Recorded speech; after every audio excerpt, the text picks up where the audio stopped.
학교 비정규직 노조 노동자들이 지역에서도 집회를 이어가고 있습니다. 학생들과 학부모들의 민원은 크게 늘지 않고 있습니다. 부천에 곧 입점하는 대형 복합 쇼핑몰이 700여 명 규모의 채용 박람회를 열었습니다. 하지만 참가자들은 소문난 잔치에 먹을 것이 없다는 표정이었습니다. 경기도가 지난해부터 시행해온 버스 준공영제의 투명성을 높이기 위해 재정 지원금에 대한 전면 조사를 벌입니다. 최근 김포로 전입한 인구 가운데 절반 이상은 서울에서 들어온 것으로 나타났습니다.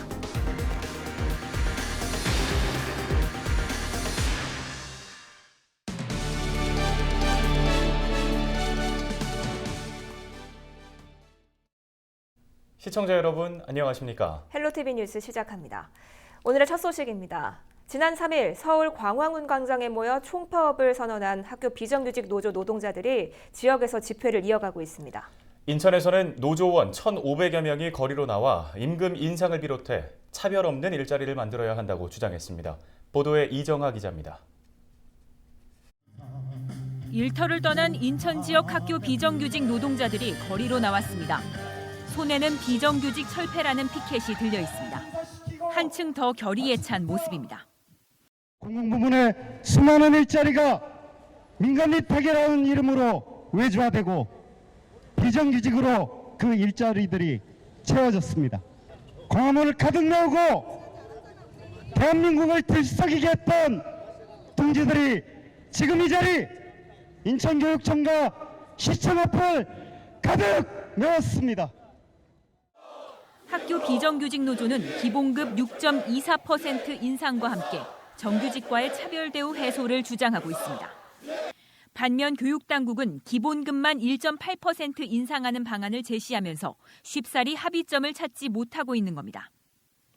100명의 여성 노동자들이 삭발을 했을 때는 간절함입니다. 공무원이 되겠다는 게 절대 아닙니다. 교육 공무직이 되겠다는 겁니다. 그런데 그게 그렇게 어려운지 모르겠습니다.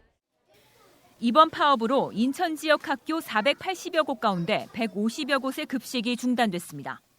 또 방과 후 교실이나 돌봄 교실 등도 대체 직원을 투입해 운영 중입니다.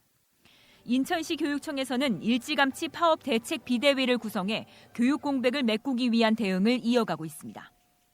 빵이나 우유와 같이 대체 급식을 한다거나 또는 학생들의 돌봄 문제라든가 또는 이렇게 특수교육 아이들이라든가 이런 아이들에게 불편을 최소화하고 또 학부모들의 걱정을 최소화하기 위해서는 저희들이 시시각각으로 이 상황을 잘 준비하고 대처해야 되기 때문에 현재 인천에서 근무하는 학교 비정규직은 모두 9,600여 명. 전국 집회에 이어 지역별 파업을 이어가고 있는 학교 비정규직 노동자들은 인천시 교육청 앞에서 기본급 인상과 정규직 전환 등 차별 철폐를 요구했습니다. 헬로티비 뉴스 이정아입니다. 오는 9월이면 부천시 옥길동에 도심형 복합 쇼핑몰인 스타필드시티가 문을 엽니다. 스타필드시티가 들어오면 약 1,500여 명 규모의 일자리가 생길 것으로 예상되는데요. 특히 스타필드시티는 이 중 일부를 부천 시민들로 우선 채용할 계획입니다. 하지만 스타필드시티 주관 채용 박람회가 열리자 양질의 일자리를 기대한 시민들은 실망감을 드러냈습니다. 김진재 기자가 보도합니다. 부스 앞에 줄지어 선 사람들. 손에는 저마다 종이와 안내책자를 들고 있습니다. 오는 9월 복합 쇼핑몰인 스타필드시티 부천 개점을 앞두고 신세계 프라퍼티가 상생 채용 박람회를 개최했습니다. 이번 채용 박람회를 통해서 지역 주민들에게 일자리를 제공하고 앞으로 더 다양한 기회를 제공해서 지역민들과 함께하는 쇼핑몰로 발전시키겠습니다. 채용 박람회를 통해 고용되는 직원은 모두 700명. 이 중 300명이 부천 시민들로 우선 채용됩니다. 고용노동부 부천지청, 신세계 프라퍼티와 함께 이번 박람회를 주최한 부천시는 대형 쇼핑몰과 시민, 소상공인 모두가 상생할 수 있도록 노력하겠다고 밝혔습니다. 부천 시민들에게 우선 채용이라는 그런 제도를 통해서 많은 일자리가 제공될 걸로 기대하고요. 소상공인들과 또 상생 협력하기 위해서 우리 스타필드 시티도 노력해 주기로 했습니다. 여러 가지 좀 대책들을 협의 중에 있고요. 하지만 박람회를 찾은 일부 시민들은 예상보다 정규직 등 양질의 일자리가 없다며 불만을 토로했습니다. 우리가 기대치는 높았는데 생각했던 것보다는 많이 안 뽑으니까 조금 약간 조금 아쉬운 부분이 있는 것 같아요. 주부들이나 이렇게 조금 연령이 좀 높은 분들이 지원을 할 수 있는 데는 많지 않다라는 거를 조금 와서 조금 그런 건 아쉬운 것 같아요. 채용 박람회에 참여한 43개 업체 중 채용정보 계약 형태란에 정규직을 명시한 업체는 33곳. 이 중 절반가량의 업체는 채용정보에 주 6일 근무나 심야 근로 등의 근무 형태를 포함시켰습니다. 특히 일부 업체의 경우 정확한 근무 형태나 시간을 표시하지 않은 곳도 있습니다. 박람회를 주관한 스타필드시티 관계자는 지역민 우선 채용 조건 외에 근무 형태나 시간 등은 입점업체들이 자율적으로 정하는 부분이라고 해명했습니다. 소문난 잔치에 먹을 것 없다는 말처럼 양질의 일자리를 기대한 시민들은 실망감을 느끼고 돌아갔습니다. 헬로티비 뉴스 김진재입니다.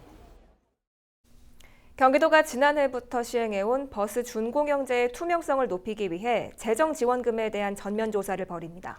주 52시간 근무제의 본격적인 시행에 따라 버스 준공영제의 확대를 준비하고 있는 경기도의 사전 준비 작업으로 평가됩니다. 김호 기자의 보도입니다.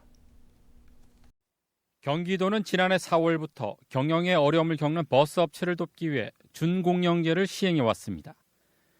연간 투입되는 지원금은 15개 업체 600대 버스에 240억 원. 경기도는 이 공적 자금이 제대로 사용되는지 들여다보기로 했습니다. 60명 규모의 조사반 2개 조를 구성해 이중급여와 정비 내역, 복리후생비와 보험료 등이 제대로 쓰여졌는지 조사하게 됩니다. 다만 운전직 인건비와 연료비, 통행료 등 실비 정산 항목은 제외됩니다. 표준으로 산정돼서 부족분 지급을 해주는 그 항목들에 대해서 나가서 어느 정도 실태가 되는지, 그리고 혹시 사용에 그런 혹시 부당한 사용 내역이 있는지 확인을 좀 해서 앞으로 뭐 개선 방향이라든가 금년도 이제 아직 원가가 확정되지 않았거든요. 그래서 그 원가 설계에 좀 반영을 하려고 계획하고 있습니다. 전면 조사를 받게 된 준공영제 시행 버스 업체들은 일단 큰 문제가 없다는 입장입니다. 매년 경영 평가를 받고 있고 대부분의 매출이 교통카드가 차지하고 있어 투명한 수익 구조를 강조하고 있습니다. 그러니까 교통카드 지금 수익금이 거의 뭐 97% 이상 되는데 나머지 뭐 2, 3%가 이제 현금이고요. 그러니까 뭐 그거 카드사에 딱 튀니까 완전하게 오픈 지금 다 돼 있는 상황이고요. 그다음에 경영평가 다 해서 지출 부분도 다 따져본 상황이기 때문에 경기도는 지원금 실태 조사와 함께 서비스 개선 작업도 병행할 계획입니다. 운전자 처우 개선 노력과 사고 관리 노력 등 서비스 항목을 정해 평가를 실시할 방침입니다. 또 평가 결과에 따라 13억 4천여만 원의 인센티브를 차등 배분하고 이 가운데 10%인 1억 3천여만 원은 버스 기사에게 직접 지급하도록 할 예정입니다. 준공영제 하면서 업체들만 너무 이득을 보는 거 아니냐. 근데 그게 아니고 저희 도의 입장은 업체가 전부 다 이득을 보는 게 아니라 거기 직접적인 고생하시는 운전직 근로자들에게 직접적인 혜택이 좀 돌아가게끔 평가 지표를 반영해서 추진하고 있다는 게 저희 어떤 포괄적인 측면이죠. 주 52시간 근무제에 따라 어려움을 겪고 있는 버스 업계. 버스 준공영제가 해법으로 떠오르고 있지만 이에 앞서 투명한 재정 집행에 대한 사회적 공감대가 필요해 보입니다. 헬로티비 뉴스 김호입니다. 경기도가 일본 정부의 반도체 수출 규제에 적극 나서기로 했습니다.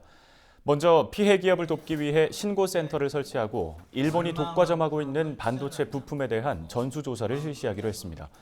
또 현재 세계인 규제 품목이 앞으로 100개 이상 확대될 것으로 전망하고 장기와 단기로 나누어 대응책을 마련하기로 했습니다. 무엇보다 일본이 독과점하고 있는 반도체 부품과 장비를 전수조사해 대체 기업을 유치하고 부품 국산화를 적극 추진할 방침입니다. 일본의 수출 규제가 일본 주식 독과점 체제를 바로 잡을 수 있는 기회를 일본 스스로가 열어준 것이다라고 말씀을 했듯이 일본의 제재를 계기로 해서 저희가 이 부분에 대해서 좀 더 가열차게 노력을 할 예정입니다. 검찰이 생후 7개월 딸을 닷새 동안 집에 혼자 방치해 숨지게 한 혐의로 구속 기소했던 부부의 죄명을 살인죄와 사체 유기로 바꾸어 적용했습니다. 인천지검 여성아동범죄조사부는 3일 경찰이 아동학대 범죄의 처벌 등에 관한 특례법상 아동학대 치사 혐의로 송치한 영아 방치 사망 사건의 부모 21살 A씨와 18살 B씨의 죄명을 살인으로 변경해 구속 기소했다고 밝혔습니다. 검찰은 A씨와 B씨 부부에게 사체유기 및 아동복지법상 아동유기, 방임 혐의도 적용했습니다. 이 부부는 지난 5월 26일부터 31일까지 닷새 동안 부평구의 한 아파트에 생후 7개월인 딸 C양을 방치해 숨지게 한 혐의를 받고 있습니다. 시장 정하영이 여기서 거짓말을 이건 정말 억울합니다. 최종 목표임을 발표했습니다. 문화재단의 인사가 지금 잘못된 인사 아닙니까? 전형적인 갑질 인사라고도 볼 수 있는 거고, 이분은 김포시하고 전혀 인연이 없어요. 김포인이라고 얘기할 수는 없는 겁니다. 예? 문화재단 본부장 보훈 인사, 낙하산 인사, 김포 인연이 없다, 김포 출신이 아니다. 먼저 김포 인사부터 얘기할게요. 김포에서 태어나서 김포에서 학교 다니고, 나 김포에서 태어나서 김포에서 자라고 김포에서 태어난 집에 살고 있습니다. 그 김포 인구가 몇 명이나 돼요? 10%도 안 돼요.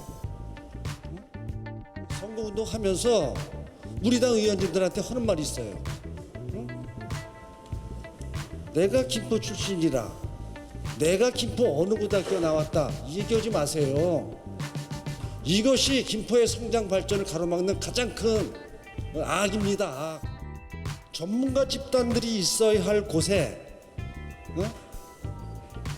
5년 이상 관리 경력이 있는 사람들이 갈 수 있는 것은 공무원들밖에 없어요. 공무원들밖에 없다고요. 채용과 관련돼서 이것을 뺐다? 이건 정말 억울합니다.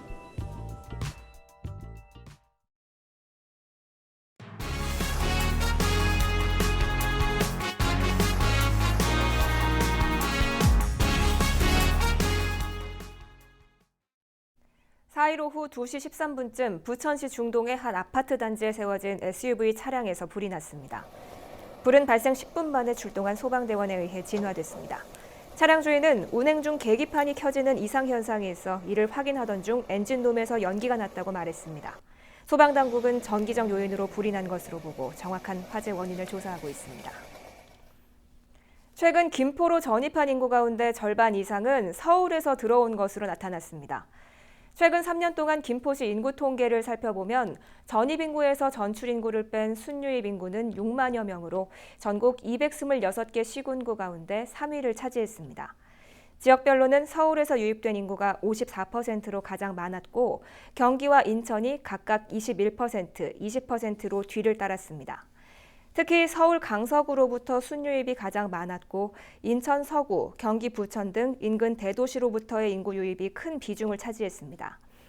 유입 인구의 나이대는 35세에서 39세가 16%로 가장 많았으며 30세에서 34세 구간 인구가 15%로 뒤를 이었습니다. 제4차 국가정보통신서비스 협약식이 3일 세종 컨벤션센터에서 열렸습니다. 행정공공기관의 정보통신 서비스를 제공할 통신사업자로는 CJ헬로와 LGU+, KT셋, SK브로드밴드 컨소시엄 등 8곳이 선정됐습니다. 국가정보통신 서비스는 보안성과 품질이 뛰어난 정보통신 서비스를 행정기관이 저렴한 요금으로 이용할 수 있도록 행정안전부가 마련한 통신 이용 제도입니다. 특히 이번에는 이용 대상 기관이 준정부 기관인 공공기관까지 확대됐으며 고소급 훼손에 대한 요금을 인하해 연간 182억 원의 예산 절감 효과가 기대됩니다.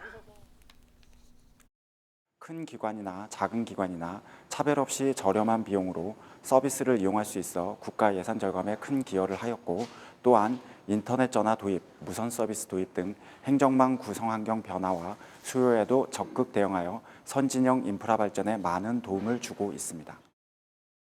향후에도 각 이용기관들의 수요와 환경 변화에 대응하여 행정안전부, 사업자들과 서로 협력하여 우리나라 행정 서비스의 핵심 인프라로서 국가정보통신 서비스를 제공할 수 있도록 추진해 나가겠습니다.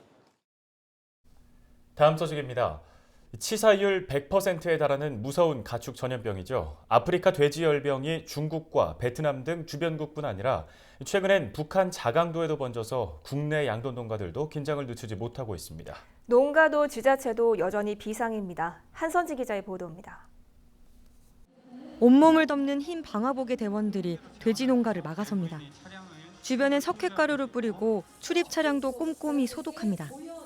아프리카 돼지열병이 발생했다는 신고 상황을 가정한 훈련입니다. 발생 농가 반경 10km까지를 방역 지역으로 두고 바이러스 확산을 막는 게 핵심. 8곳의 통제 초소와 거점 소독 시설이 차려졌고 10여 대의 소독 차량이 동원돼 철통 방어에 돌입합니다. 관계 공무원부터 돼지 농가, 군, 경, 소방까지 250명이 넘는 인력이 참여했습니다. 진행을 하다 보니까 이게 전체적으로 머릿속에 다 들어오면서 그 더 효율적으로 빠르게 어떻게 해야 되는지가 확실하게 그림이 그려졌습니다. 차단 방역의 중요성에 대해서 절실히 느꼈습니다. 이런 일이 정말 발생하지 않았으면 하는 바람입니다. 중국과 베트남, 북한까지 아프리카 돼지열병 발생국에 둘러싸였다고 해도 과언이 아닌 상황. 경기도는 행동 지침을 숙달하고 대응 능력을 키우고자 가상 방역 훈련을 실시했습니다. 시료 채취부터 가축 살처분까지 필요한 모든 과정을 짚었습니다. 내 역할이 무엇인가, 내가 속해 있는 기관에서 초동적으로 해야 될 일들이 무엇인가, 이러한 부분들을 오늘 훈련에서 습득을 하고 피부로 와닿는 그런 훈련이 돼야 하는 것입니다.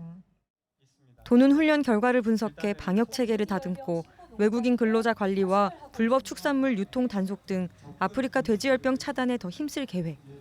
아프리카 돼지열병으로 의심되는 가축이 발견되면 경기도 동물방역위생과로 즉시 신고해야 한다고 당부했습니다. 경기GTV 한선지입니다. 최근 정하영 김포시장의 자택에 설치된 관용 차량 차고지가 혈세 낭비로 논란이 된 가운데 김포시가 공식 입장을 내놨습니다. 김포시는 시장 자택에 전용 차고지를 만든 이유는 각종 재난과 사고 발생 시 신속한 현장 대응을 하기 위해서라고 해명했습니다. 특히 해당 차고는 경량 철골 구조로 만들어져 있어 임기 종료 후 필요한 곳으로 옮길 계획이라고 밝혔는데요. 편법 의혹에 대해서는 외부에 주차지를 지정할 수 있다는 김포시의 공용차량 관리 규칙은 상위법에 의거해 제정한 것이라고 선을 그었습니다. 김포에 위치한 국도 48호선 일부 구간이 기존 4차로에서 6차로로 확장됩니다. 공사가 진행되는 곳은 김포 누산 IC에서 제촌 IC 구간까지 1.84km 구간입니다. 이번 공사는 오는 5일 시작해 2023년 준공될 예정인데요. 한편 지역구 의원인 홍철호 국회의원은 누산 제촌 구간은 병목 현상으로 도로 확장이 시급한 상황이라며 내년 예산을 확보해 조기 준공할 수 있도록 노력하겠다고 밝혔습니다. 부천문화재단 시민미디어센터가 여름방학을 맞아 초등학생들을 대상으로 무료 특강을 진행합니다. 이번 특강 프로그램은 미디어 바르게 보기, 꿈품 방송국 등인데요. 수강생들은 콘텐츠 기획과 편집 등 미디어 활용에 대한 교육을 받을 수 있습니다. 프로그램 신청과 교육에 대한 자세한 내용 확인은 부천시민미디어센터 홈페이지에서 할 수 있습니다. 대한민국 의회 행정박람회가 사흘간의 일정으로 수원 컨벤션센터에서 개막했습니다. 이번 박람회에는 전국 지자체 90여 곳이 참여했으며 국가와 지역사회 지방자치의 발전 방안을 함께 고민하게 됩니다. 경기도는 정책홍보관을 설치해 청년 기본소득과 산후조리비 지원, 무상교복 등 기본소득 사업은 물론 경기지역 화폐와 체납관리단 운영 등에 대한 홍보를 펼칠 방침입니다. 인천 유나이티드가 전북 현대로부터 명준재 선수를 임대 영입했습니다. 고려대 출신인 명준재는 대학 선발팀과 연령대 대표팀을 거쳐 지난 2016년 전북 현대에 입단했습니다. 풀백과 윙어 미드필더와 최전방 공격수 등 다양한 포지션이 가능한 명준재 선수의 합류로 인천은 다양한 전술 운영이 가능하게 됐습니다. 메디컬 테스트를 마치고 등번호 23번을 받은 명준재 선수는 올 연말까지 인천과 함께하게 됩니다.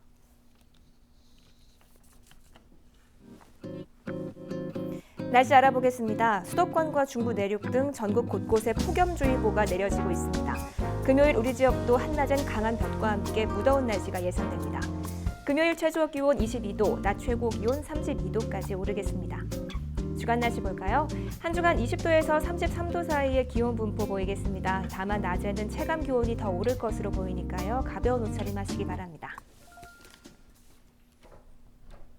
오늘 저희가 준비한 소식은 여기까지입니다. 헬로티비 뉴스는 언제나 지역 주민 여러분 곁에 있겠습니다. 시청해주신 여러분 고맙습니다.